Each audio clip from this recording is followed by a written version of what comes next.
देखिए, भगवान के नाम जप में हमारी निष्ठा नहीं बन पा रही है, तभी हमारा नाम जप बार बार छूटता है। ध्यान से समझेंगे। जैसे जब हम जिस वस्तु को ज़्यादा मूल्य दे देते हैं, उसी की तरफ हमारा चित्त आकर्षित हो जाता है, हमारा पूरा का पूरा मन उधर ही आकर्षित हो जाता है। जिसका हम मूल्य ज़्यादा दे देते हैं। ध्यान से समझेंगे। हमारी नाम जप में निष्ठा हो गई है, इसकी अगर सबसे बड़ी पहचान देखी जाए तो नाम से अधिक तो बात छोड़ो, नाम के बराबर भी वो किसी भी वस्तु व्यक्ति को नहीं देखेगा। इस पूरे भूमंडल में, पूरे ब्रह्मांड में जो भी वो नाम जप रहा है, उससे ज़्यादा उस नाम का जो देवता है, जो उस नाम के अधिष्ठात्र इष्ट देव हैं, उनको भी उस नाम से वो छोटा समझेगा।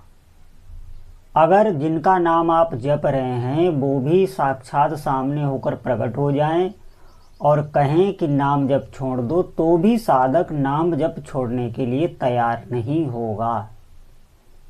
ऐसी निष्ठा हो जाती है भगवान नाम जप में, और ये नाम जपने से ही आती है। ध्यान से समझेंगे। नाम ही एक ऐसी साधना है कि नाम में इतना चित्त आसक्त हो जाता है।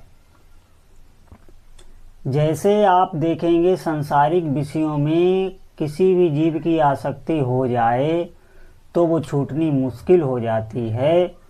वो मृत्यु तक स्वीकार कर लेता है, पर उसकी वो आसक्ति नहीं छूटती। उस विषय के प्रति जो उसके हृदय में अनुराग बन चुका है, वो जल्दी छूटता नहीं।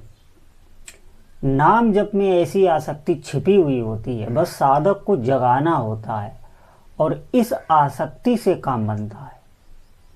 संसार में जो आसक्ति है वो बंधन युक्त है, और जो नाम जप में आसक्ति है वो बंधन मुक्त है। समस्त बंधनों से, समस्त आसक्तियों से ये आसक्ति आपको छुड़ा देगी, जो हमारी नाम जप में बन जाए। नाम जप में निष्ठा क्यों नहीं हो पा रही? क्योंकि हम छोटी छोटी वस्तुओं का लाभ मिल जाने पर भी नाम जप हमसे छूट जाता है। कोई अच्छी वस्तु अगर हमें खाने तक को मिल जाए तो भी आप देखेंगे कि आपका नाम जप छूट गया, और बाद में होश आता है कि हमारा नाम जप नहीं हो रहा। नाम जप जिस समय छूटता है उस काल में साधक को ज्ञान नहीं होता है। इसका मतलब है उसके चित्त में अभी नाम का मूल्य अधिक नहीं है। बहुत सी वस्तुओं को, व्यक्तियों को ये आप जान नहीं पाएंगे कि आपकी आसक्ति कहाँ कहाँ है, किस किस को आप महत्व दे रहे हैं। ये समझ में ही नहीं आएगा जब तक आप दृढ़ता से नाम जप नहीं कर रहे हैं। जब आप दृढ़ता से एकाग्रचित होकर नाम जप करेंगे, नाम जप पे आपको विश्वास होने लगेगा, तो नाम आपकी बुद्धि को इतना एकाग्र कर देगा कि आप समझ पाएंगे कि हमारी आसक्ति कहाँ कहाँ है, कहाँ कहाँ से हम छूट नहीं पा रहे हैं। ये पूरा दृष्टांत आप समझिए। नाम जपने से ही ये होगा।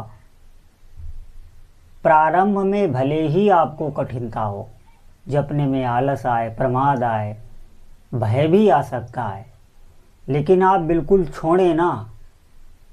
थोड़ा सा ही ये मार्ग कठिनाई का है कि जब तक आप अभ्यास कर रहे हैं, थोड़ी सी भी रुचि आने के बाद आपको ऐसा कुछ लगेगा ही नहीं, मन में कोई ऐसा संशय नहीं होगा, क्योंकि एक ज्ञान आपके भीतर प्रकट हो जाएगा, वो आपको सही मार्ग दिखाता चलेगा। नाम जप खुद एक ज्ञान प्रकट कर देता है। बस थोड़े समय आप इसे करिए, इसको आप छोड़ मत दीजिए। 1 दिन किया, 2 दिन नहीं किया, 3 दिन किया, 4 दिन नहीं किया। इसका एक दृढ़ नियम ले लीजिए, दृढ़ व्रत ले लीजिए। अगर आपसे बार बार नियम छूटता है तो आप संकल्प ले लीजिए भगवान के मंदिर में जाके कि इतनी माला हम रोज करेंगे, तो आप देखेंगे कि आपके भीतर भय हो जाएगा और भय से आपका नियम चलता रहेगा। इसीलिए सभी साधकों से प्रार्थना है कि अधिक से अधिक नाम जप करें और नियम से करें।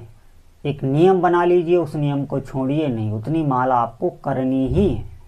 इसलिए सभी साधकों से प्रार्थना है कि अधिक से अधिक भगवान नाम जप करें। बोलो जय जय श्री सीताराम।